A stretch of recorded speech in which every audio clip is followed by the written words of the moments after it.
inyong mga estudyante, dapat hindi kayo nagsusulo. Ganda kayo sa side, pamili na kayo tumayo dyan. No? Yan. Bilang paiwating na ang ating mga anak ay dapat mayroong kayong mga magulang ay dapat nagsibang-bang left and right. Yan. Mag-usap muna kayo sandali sa pamamagitan ng mga salitang sasabihin ko. Oh, yung ating Okay, pwede man i-screenshot lang para na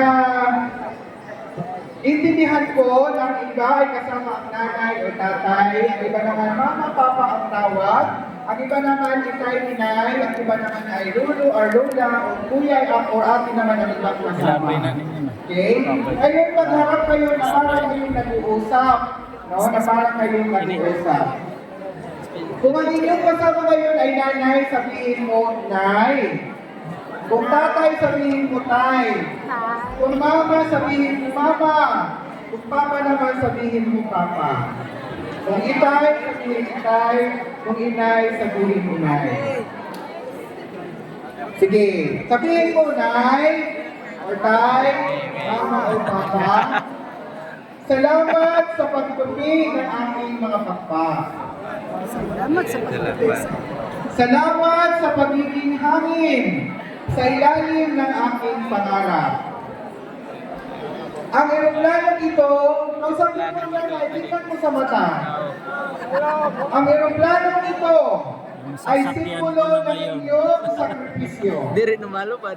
Dadalhin ko ang inyong mga aral at mabuting pagkatao saan man ako dalhin ng aking paglipad.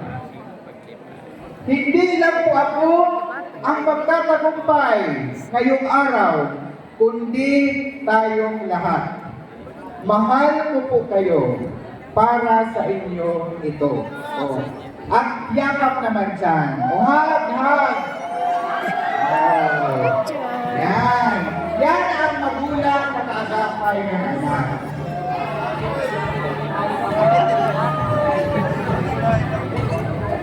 Ganyan naman. Itaas ang mga eroplanong papel. Woo! Itaas ang eroplanong papel. Hanggang sa kaya maabot ng inyong mga kamay. Sa pagbitang ninyo sa mga ito, hindi lang ang papel ang inyong pinalilipad. Inilulunsad natin ang bagong henerasyon ng mga Pilipinong pinuno. Handa na kayo. Kaya ninyo. Panahon na upang mamuno. Sa bilang na 3, sabay-sabay natin paliparin ang ating mga pangarap sa buhay. Hipan ninyo, gusto kong maging isa. Bago paliparin, hipan mo na. Ihip mo lang inyong pangarap sa buhay. Isa!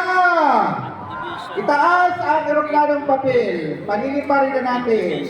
Kasama ng inyong mga pangarap. 2! 3!